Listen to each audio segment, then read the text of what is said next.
નમસ્કાર. TAT secondary મેઇન્સની તૈયારી કરતા ગણિત વિજ્ઞાનના વિદ્યાર્થી મિત્રો, આજે આપણે આપણી લેક્ચર સિરીઝમાં ધોરણ 10ના વિજ્ઞાન વિષયના પ્રકરણ 1ના હેતુલક્ષી પ્રશ્નો આપણે જોઈશું. આપણે 9મા ધોરણના પણ હેતુલક્ષી પ્રશ્નોની લેક્ચર સિરીઝ શરૂ કરી છે. તો ચાલો સમય ન બગાડતા કોમેન્ટ સેક્શનમાં #એજેસર લખીએ તેમજ વિડીયોને લાઈક કરીએ અને હવે આપણે લેક્ચરની શરૂઆત કરીશું. કોમેન્ટ સેક્શનમાં ખાસ જણાવજો કે આપણે આ લેક્ચર સિરીઝ ચાલુ રાખવી છે કે શું કરવું છે. તમને કીધું તેમ 9મા ધોરણનો વિડીયો મુકાઈ ગયો છે, તમે એક વખત ખાસ નજર કરી લેજો. એની હું લિંક ડિસ્ક્રિપ્શન બોક્સમાં આપું છું. ચાલો આગળ વધીએ. લેડ નાઇટ્રેટ અને પોટેશિયમ આયોડાઇડ વચ્ચે થતી પ્રક્રિયાનો પ્રકાર લખી અને સમીકરણ. તો લેડ નાઇટ્રેટ એટલે PbNO3 ટ્વાઇસ અને પોટેશિયમ આયોડાઇડ એટલે K અને I. તો આ એક દ્વિવિસ્થાપન પ્રક્રિયા છે અને અહીંયા સમીકરણ લખેલું છે. બરાબર, જુઓ તો NO3 ટ્વાઇસ અને I2 આ બંને એકબીજા સાથે વિસ્થાપિત થયા છે. તો ચાલો આગળ લખીએ. માળખાગત સમીકરણ કોને કહેવાય? જે સમીકરણ સમતોલિત હોય. અહીં રહ્યું ઉદાહરણ. રાસાયણિક સમીકરણમાં પ્રક્રિયકો અને નિપજો કઈ તરફ દર્શાવાય? તો પ્રક્રિયકો ડાબી બાજુ અને નિપજ તીરની જમણી બાજુ. ઘરની દિવાલોને ધોળવા માટે જે પદાર્થ વપરાય છે એનું નામ કેલ્શિયમ હાઇડ્રોક્સાઇડ અને એનું સૂત્ર છે CaOH ટ્વાઇસ. કોપર સલ્ફેટના વાદળી જે સ્ફટિકો છે એને સૂકા કસનળીમાં ગરમ કરતા તે રંગહીન બને છે, કારણ આપો. તો એને સાથે જોડાયેલા પાણીના 5 અણુને લીધે આવું થતું હોય, એનો વાદળી રંગ છે. ગરમ કરો એટલે આ પાણી છૂટું પડે એટલે રંગહીન થઈ જાય છે. સિલ્વર નાઇટ્રેટ AgNO3ના દ્રાવણને શા માટે તપખરિયા રંગની શીશીમાં ભરાય છે? કારણ કે એનું સૂર્યપ્રકાશની હાજરીમાં વિઘટન થાય અને તપકીરીયો રંગ છે એ સૂર્યપ્રકાશનું રિફ્લેક્શન કરી દે, પ્રકાશને રિફ્લેક્ટ કરે એટલે પ્રકાશ પ્રવેશી શકતો નથી. પ્રતિવર્તી પ્રક્રિયા નિપજમાંથી પ્રક્રિયક અને પ્રક્રિયકમાંથી મૂળ નિપજ પાછી મળે તો એને આપણે પ્રતિવર્તી કહીએ. દળ સંચયનો નિયમ છે. કોઈ પણ રાસાયણિક પ્રક્રિયામાં દ્રવ્ય એટલે કે દળનું સર્જન કે વિનાશ થતો નથી. નેક્સ્ટ, કયા કાર્બોદિત પદાર્થનું વિભાજન થઈને ગ્લુકોઝ બને છે? તો ભાત, બટાકા અને બ્રેડ. બરાબર, ચાલો આગળ વધીએ નેક્સ્ટ પ્રશ્ન તરફ. એ છે 10મો પ્રશ્ન. 8 aluminium plus 3 Fe3O4 it gives 4 aluminium O thrice plus 9 Fe માં કોનું રિડક્શન થાય છે? તો અહીંયા ઓક્સિજન દૂર આમાંથી થાય છે Fe3O માંથી, તો એનું આપણે કહી શકીએ કે રિડક્શન થાય છે. શ્યામ શ્વેત ફોટોગ્રાફીમાં સિલ્વર ક્લોરાઇડનો ઉપયોગ થાય. તેલ અથવા ચરબીજન્ય ખોરાકને હવામાં લાંબો સમય સુધી ખુલ્લો રાખવામાં આવે તો કયા ગુણ બદલાય છે? તો એનો સ્વાદ અને ગંધ બદલાઈ જાય છે. બરાબર, ખાટા થઈ જાય, સ્વાદે ખરાબ થઈ જાય. એક શબ્દમાં આપણે ઉત્તર લખવાના છે મિત્રો. કડી ચૂનો, કેલ્શિયમ ઓક્સાઇડ. લોખંડ માટે કાટનું સૂત્ર મોસ્ટ IMP છે Fe2O thrice into XH2O. Next આપણે ફટાફટ આગળ વધીએ. ખોરાકને અખાદ્ય બનાવતી પ્રક્રિયાનું નામ ઓક્સિડેશન. લેડ સલ્ફેટ PbSO4 મિથેનના દહનથી કાર્બન ડાયોક્સાઇડ અને પાણી મળે છે.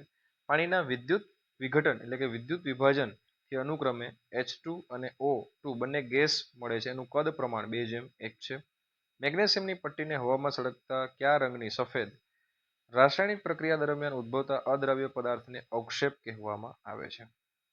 ત્યારબાદ જોઈએ મિત્રો, તો લેડ નાઇટ્રેટને ગરમ કરતા ઉદ્ભવતો વાયુ કયો છે? તો નાઇટ્રોજન ઓક્સાઇડ અને ઓક્સિજન વાયુ છે. કુદરતમાંથી મળતી થતી વિઘટન પ્રક્રિયાનું એક ઉદાહરણ ફળો અને શાકભાજીનું બગડી જવું.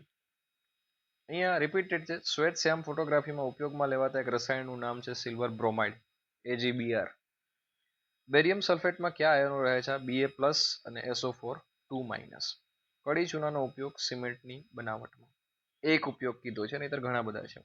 વિઘટન પ્રક્રિયાનું એવું ઉદાહરણ આપો કે જેમાં ઘન અને વાયુ એમ બંને નિપજો પ્રાપ્ત થતી હોય. તો CaCO3 calcium carbonate. It gives calcium oxide જે સોલિડ છે અને કાર્બન ડાયોક્સાઇડ જે વાયુ છે. એન્ટીઓક્સિડન્ટ નાઇટ્રોજન વાયુ છે જે ચિપ્સ પેકેટ્સમાં ભરવામાં આવે છે. હાઇડ્રોજન રિડક્શન કરતા તરીકે વર્તે તેવી એક પ્રક્રિયા, તો આ રહી એ પ્રક્રિયા. બે સંયોજનો તેમના આયનોની અરસપરસ અદલાબદલી કરીને માફ કરજો, બે નવા સંયોજનોનું નિર્માણ કરે અને દ્વિવસ્થાપન પ્રક્રિયા કહેવાય. સારણ ન થાય તેવી બે ધાતુના નામ સોનું અને પ્લેટિનમ. આગળ જોઈએ મિત્રો, તો કયો વાયુ ધડાકાભેર સળગી ઉઠે? હાઇડ્રોજન વાયુ. એટલે જ તો હાઇડ્રોજન બોમ્બ બનાવાય છે. સિલ્વર બ્રોમાઇડને સૂર્યપ્રકાશમાં રાખતા મળતી નિપજોનું નામ સિલ્વર અને બ્રોમિન. કાર્બન ડાયોક્સાઇડ વાયુના ઉદ્ભવની ચકાસણી માટે કયું સંયોજન છે? Calcium hydroxide. જ્યારે કાર્બન ડાયોક્સાઇડ વાયુને કડી ચૂનાના દ્રાવણમાંથી પસાર કરવામાં આવે ત્યારે ચૂનાનું દ્રાવણ કેવું બને? દૂધિયું પાણી. ચૂનાનું પાણી દૂધિયું બને. આયરન 3 ઓક્સાઇડ નું અણુસૂત્ર અને રાસાયણિક નામ? તો Fe2O થ્રાઇસ અને રાસાયણિક નામ છે ફેરિક ઓક્સાઇડ. Most IMP. આગળ જોઈએ મિત્રો, તો 24મો પ્રશ્ન આપણને પૂછ્યો છે, વિઘટનની પ્રક્રિયામાં પ્રક્રિયકોના અણુઓને તૂટવા માટે આવશ્યક એવી જુદી જુદી પ્રકારની ઉર્જાના નામ? ઉષ્મા, પ્રકાશ અને વિદ્યુતીય ઉર્જા. આયરન 3 ઓક્સાઇડ એટલે કે ફેરિક ઓક્સાઇડ એ શું સૂચવે છે? બરાબર, Fe ની સંયોજકતા એટલે કે ઓક્સિડેશન આંક. ઉમદા ધાતુના 2 ઉદાહરણ, ગોલ્ડ અને પ્લેટિનમ. ઉષ્માક્ષેપક પ્રક્રિયાના 2 ઉદાહરણ છે, શ્વસન અને ચૂનાનું પાણી ઉમેરવું એટલે બ્લાસ્ટ જેવું થાય આપણને દેખાય. રાસાયણિક પદાર્થો માટે બંધનું તૂટવું અને બંધનું નિર્માણ થવું એને રાસાયણિક પ્રક્રિયા જ કહેવાય. અદ્રવ્ય ક્ષારો બનાવે તેવી પ્રક્રિયાનું નામ? અવક્ષેપન પ્રક્રિયા. સલ્ફરના 2 ઓક્સાઇડના સૂત્ર લખો, SO2 અને SO3. પછી છે આ ઉપરની જે પ્રક્રિયા છે એનો પ્રકાર તમારે જણાવવાનો છે. તો વિઘટનીય અને ઉષ્મા આપવી પડે છે એટલે ઉષ્મા શોષક પ્રક્રિયા. આયરનની એટલે લોખંડની ખીલીને CuSO4 ના દ્રાવણમાં થોડીક મિનિટો રાખી મૂકતા શું જોવા મળે? દ્રાવણનો રંગ કેવો થાય? આછો લીલો. ચાલો મિત્રો પ્રયત્ન કરીએ ખાલી જગ્યા પૂરવાનો. બરાબર, ચાલો જોઈએ. લેડ નાઇટ્રેટ પાવડર ખાલી જગ્યા રંગનો હોય છે, તો એ સફેદ રંગનો હોય છે મિત્રો. કેવા રંગનો હોય છે? સફેદ રંગનો હોય છે. બીજું છે શ્વસન એ કેવી પ્રક્રિયા છે? તો શ્વસનમાં ઉષ્મા મુક્ત થાય છે એટલે ઉષ્માક્ષેપક પ્રકારની પ્રક્રિયા છે. દ્રવ્યોનું સર્જન કે વિનાશ થઈ શકતો નથી, આ દળ સંચયનો નિયમ છે. કયો નિયમ છે? દળ સંચયનો નિયમ છે. ફોડેલો ચૂનો એ બીજા કયા નામે ઓળખાય છે? તો કેલ્શિયમ હાઇડ્રોક્સાઇડ CaOH ટ્વાઇસ ના નામથી ઓળખાય છે. માફ કરજો. કોલસાનું દહન અને પાણીનું નિર્માણ એ ખાલી જગ્યા પ્રકારની પ્રક્રિયા છે, તો સંયોગીકરણ. કઈ પ્રક્રિયા છે? સંયોગીકરણ. ચાલો નેક્સ્ટ જોઈએ. પાણીના વિદ્યુત વિભાજન દરમિયાન વિદ્યુત ધ્રુવોને ખાલી જગ્યાની સાથે જોડવામાં આવે છે. કેટલા વોલ્ટની બેટરી સાથે? તો 6 વોલ્ટની બેટરી સાથે જોડાય. આમ તો એ નીકળી ગયું છે પણ વાંધો નહીં. આયરનની ખીલીને કોપર સલ્ફેટના દ્રાવણમાં ડુબાડતા થોડાક સમય પછી દ્રાવણનો રંગ હમણાં જ જોયું આપણે, આછો લીલો. કેવો રંગ થાય? આછો લીલો. ચાલો એના પછી નેક્સ્ટ, CaCO3 ગરમ કરતા calcium oxide plus carbon dioxide એ ખાલી જગ્યા પ્રકારની પ્રક્રિયા છે. તેમાં તમે દેખી શકો છો વિઘટન થઈ રહ્યું છે. શ્વેત શ્યામ ફોટોગ્રાફીમાં શેનો ઉપયોગ થાય? તો સિલ્વર બ્રોમાઇડ યાદ આવે તો એ, અથવા તો સિલ્વર ક્લોરાઇડ જે તમને યાદ આવે તે. રિડક્શન કરતા પદાર્થનું ખાલી જગ્યા થાય છે, તો આપણને ખ્યાલ છે જે રિડક્શન કરતા હોય એનું પોતાનું શું થતું હોય છે? ઓક્સિડેશન થતું હોય છે. અંતે લેડ પ્લસ ખાલી જગ્યા that gives લેડ ક્લોરાઇડ અને કોપર. તો Cu આપણને પૂછ્યું છે લેડ પ્લસ ક્લોરાઇડ. બરાબર, તો અહીંયા હું માનું છું ત્યાં સુધી Cl આવશે, લેડ પ્લસ CuCl2, માફ કરજો, કોપર ક્લોરાઇડ આવશે. થઈ ગયું ને? Okay done. ચલો, આયરન અને મેગ્નેશિયમમાં ખાલી જગ્યા વધારે સક્રિય ધાતુ છે, તો એમાં આવશે Mg. બરાબર, ચાલો અહીંયા જવાબ આપેલા છે. ઓકે, ચાલો નેક્સ્ટ. નીચેના વિધાનો ખરા છે કે ખોટા એ આપણે જરા જણાવી દઈએ. તો ચાલો ફટાફટ જોઈએ મિત્રો. હાઇડ્રોજન વાયુની શોધ હેનરી કેવેન્ડિશ, તો સાચી વાત છે. બીજું જોઈએ, lead sulphate plus oxygen gives lead oxide plus SO2 પ્રક્રિયાને સંતુલિત કરવા માટે A, B અને C ને અનુક્રમે 2, 3, 2, 2, 2 લેવા પડે. 2, 3, 2 અને 2. એ બરાબર સાચી વાત છે.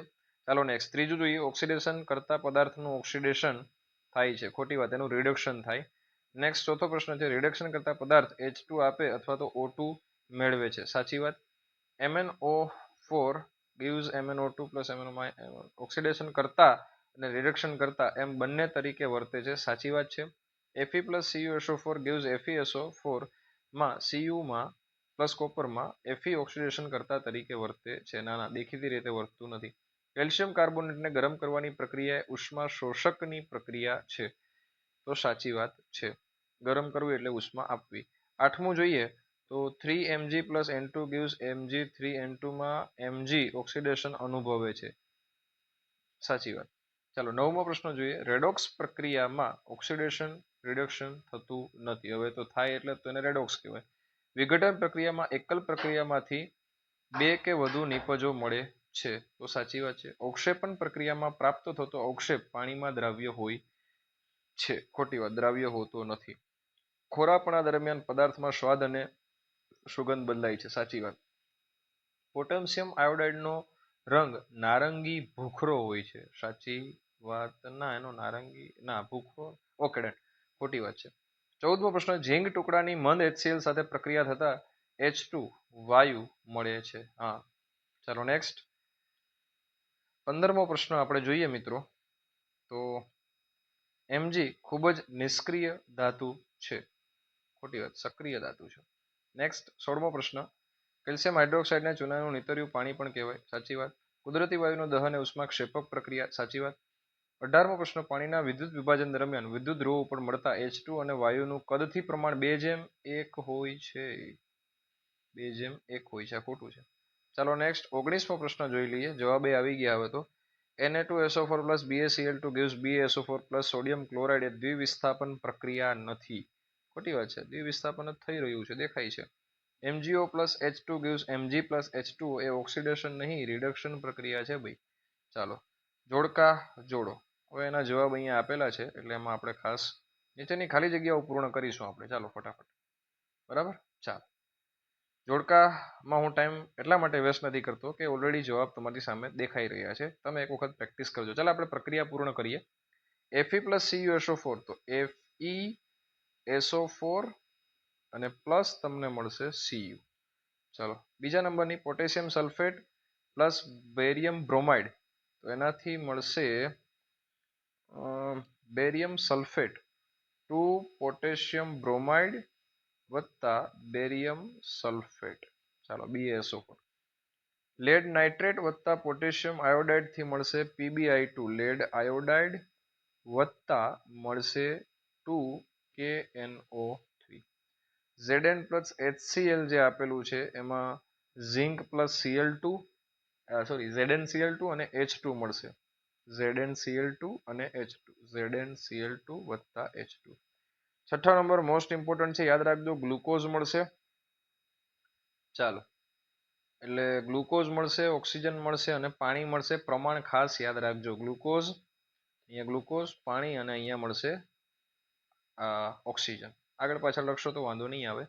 6ઠ્ઠો પ્રશ્ન જે આપ્યો છે, 2 સોડિયમના પરમાણુ અને પ્લસ તમને આપ્યું છે પાણી, બરાબર. તો એનાથી મળશે 2 મોલેક્યુલ્સ ઓફ સોડિયમ હાઇડ્રોક્સાઇડ અને વત્તા મુક્ત થશે હાઇડ્રોજન વાયુ, બરાબર. ચાલો બધાના જવાબ નીચે આપ્યા છે, હું જગ્યાના અભાવના કારણે એને વધારે ખેંચતો નથી, બરાબર. ચાલો ખૂબ ઇઝી પ્રશ્નો છે, બરાબર, તમે જોઈ શકો છો, બરાબર. અહીંયા જવાબો આપેલા છે. એક વખત પ્રક્રિયા જાતે પ્રયત્ન કરજો મિત્રો, જાતે પ્રયત્ન કરજો.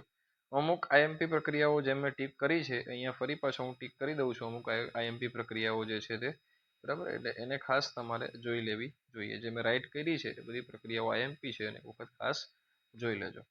ચાલો હવે નીચે દરેક પ્રશ્ન માટે આપણે વિકલ્પોમાંથી સાચો વિકલ્પ પસંદ કરવાનો છે, તો એમાં થોડો આપણે ટાઈમ કાઢીએ. ચાલો જુઓ, જે ફર્સ્ટ આપેલું છે, 6 ગ્રામ હાઇડ્રોજનનું અધિક ઓક્સિજનની હાજરીમાં દહન થાય તો ઉત્પન્ન થતા પાણીનું દળ તમને પૂછ્યું છે 54 ગ્રામ. ટેક્સ્ટબુકનો બેઠે બેઠો છે. નીચે પૈકી કઈ માહિતી સમતોલિત રાસાયણિક પ્રક્રિયા સમીકરણ દ્વારા મળતી નથી, તો જે તે પ્રક્રિયા વાસ્તવિક રીતે શક્ય છે કે નહીં, બરાબર. ચાલો ત્રીજા નંબરનો પ્રશ્ન છે, એમાં દિવાલને સફેદ રંગવાની ક્રિયામાં નીચેનામાંથી કઈ પ્રક્રિયા છે, તો આ રહી, બરાબર. ચાલો સૂકી કસ્ટડીમાં લેડ નાઇટ્રેટના સ્ફટિકને ખૂબ જ ગરમ કરવાનો છે, તો એમાંથી કથ્થઈ રંગની બાષ્પ મળશે. મંદ HCl ને ઝિંકના ટુકડા રાખેલી કસનળીમાં ઉમેરતા શું થાય મિત્રો, તો રંગવિહીન તેમજ ગંધવિહીન વાયુ ઉત્પન્ન થાય છે. 6ઠ્ઠા નંબરનો પ્રશ્ન જોઈએ મિત્રો આપણે, તો અખાદ્યાત્મકતાને અટકાવવા માટે શું કરી શકાય, એન્ટીઓક્સિડન્ટ ઉમેરી શકાય, ખોરાકને ફ્રીજમાં રાખી શકાય, આપેલ તમામ. ચાલો 7મો પ્રશ્ન જોઈએ મિત્રો આપણે. 7મો પ્રશ્ન, નીચેના પૈકી કઈ પ્રક્રિયા વિસ્થાપનની પ્રક્રિયા નથી, તો નથી એવું પૂછ્યું છે, ખાસ ધ્યાન રાખજો, એમાં જ કન્ફ્યુઝન થવાય છે. જો અહીંયા ચોથા ઉપર ધ્યાન આપો, સી આવશે. ચાલો આગળ વધીએ. 9મા નંબરનો પ્રશ્ન મિત્રો તમને આપ્યો છે, એક તત્વ X ને ખુલ્લી, મોસ્ટ આઈએમપી પ્રશ્ન છે. કારણ કે આ ટેક્સ્ટબુકનો પ્રશ્ન છે, ઇન્ટેક્ચ્યુઅલ પ્રશ્ન છે અને ઇન્ટેક્ચ્યુઅલ જેટલા પ્રશ્નો હોય છે એ આઈએમપી હોય છે. 9મો પ્રશ્ન છે, નીચે આપેલી પ્રક્રિયામાં રિડક્શન કરતા પદાર્થ કયો છે? તો સમય ન બગાડતા H2S. કાર્બન ડાયોક્સાઇડ અને હાઇડ્રોજન બંને વાયુઓ કેવા છે? તો બંને રંગવિહીન છે. ચાલો 11મો પ્રશ્ન ફટાફટ જોઈએ. લેડ નાઇટ્રેટ લેડ 2 નાઇટ્રેટના વિઘટનથી લેડ 2 ઓક્સાઇડ, નાઇટ્રોજન ડાયોક્સાઇડ અને ઓક્સિજન વાયુ પ્રાપ્ત થાય છે. આ પ્રક્રિયાને સંતુલિત સમીકરણમાં નાઇટ્રોજન ડાયોક્સાઇડનો સહગુણક કયો હશે? મિત્રો લખશો એટલે તમને જવાબ મળશે 4. લાલ કથ્થઈ રંગની કોપર ધાતુને ગરમ કરતા કાળી ધન સપાટી મળે છે. નીચેના પૈકી કયું વિધાન અસત્ય છે? ખાસ બરાબર વાંચજો, કોમેન્ટ કરજો. જવાબમાં સી જ આવે છે. આ અવક્ષેપણ પ્રક્રિયા છે. ચાલો 13મો પ્રશ્ન છે, સિલ્વર ક્લોરાઇડને ઘેરા રંગની બોટલમાં સંગ્રહવામાં આવે છે કારણ કે, મેં હમણાં જ કીધું પેલો સૂર્યપ્રકાશવાળી મગજમારી થાય એટલે. ઝિંકના સળિયાને કોપર નાઇટ્રેટના દ્રાવણમાં મૂકી અવલોકન કરતા આપણને દેખાશે ઝિંક પર કોપર જમા થાય. H2 વાયુની ઓક્સિજન વાયુ સાથેની પ્રક્રિયાથી પાણી પ્રાપ્ત થાય છે. આ પ્રક્રિયા શેનું ઉદાહરણ છે? તો આ પ્રક્રિયા સંયોગીકરણ થાય, રેડોક્સ પણ થશે, બધું જ આવશે આપેલ તમામ. ચાલો આગળ વધીએ. નેક્સ્ટ પ્રશ્ન જોઈએ આપણે 16મા નંબરનો પ્રશ્ન. બરાબર, ચાલો 16મા નંબરનો પ્રશ્ન આપણને આપ્યો છે, નીચે આપેલી પ્રક્રિયા માટે સાચું વિધાન પસંદ કરો. CO plus H2 gives Cu plus, આ પણ આપેલ તમામ છે, રિપીટેડ ક્વેશ્ચન લાગે છે. ચાલો 17મા નંબરનો વિધાન માટે યોગ્ય વિકલ્પ પસંદ કરો. મેગ્નેશિયમની પટ્ટીને હવામાં સળગાવવાની પ્રક્રિયા રેડોક્સ પ્રક્રિયા છે અને ધાતુના ઓક્સાઇડમાં ઓક્સિજનનું ઓક્સિડેશન, તો એ સી આવશે. એક સાચું છે, બીજું ખોટું છે. ચાલો 18મા નંબરની અંદર હવે હું ટાઈમપાસ નથી કરતો, ફટાફટ તમને આગળ તરફ લઈ જાઉં છું અને બધાના પ્રશ્નોના જવાબ કહી દઉં છું. ચાલો જવાબ આમ તો આવી જ ગયા છે. 19મો નંબર જે છે એની અંદર તમને જવાબ મળશે 1 અને 3. ઉપર 20મો નંબર એક બાકી છે, ફટાફટ જોઈ લઈએ. એની અંદર તમને મળશે સી. ચાલો 21મો નંબર જે પ્રશ્ન આપેલો છે એમાં આપણને મળશે ડી અને 22મા નંબરની અંદર બી મળશે. ઓકે ફ્રેન્ડ્સ, તો અહીંયા આપણે વિશેષ પ્રશ્નોત્તર આપેલા છે. એક વખત તમારા માટે હું સ્ક્રોલ ડાઉન કરું છું, નીચે સુધી તમે વાંચી લેજો. બરાબર, ચાલો અહીંયા છે. ચાલો ઓકે, તો આમ તો મિત્રો આપણે આ લેક્ચર પૂર્ણ કરી દીધો છે. બરાબર, ખાસ તમારે આમાં કંઈ જોવાનું હોય તો તમે સ્ક્રીનશોટ લઈ લેજો. અહીંયા હું આપણો લેક્ચર પૂર્ણ કરું છું અને ખાસ તમે કોમેન્ટ સેક્શનમાં જણાવજો કે શું આવી જ રીતના બાકીના ચેપ્ટર્સના હેતુલક્ષી પ્રશ્નો આપણે લાવવા છે કે કેમ. તમારા પ્રત્યુત્તરની રાહ રહેશે, એ મુજબ આપણે બાકીના લેક્ચર લાવીશું મિત્રો. ચાલો આવજો.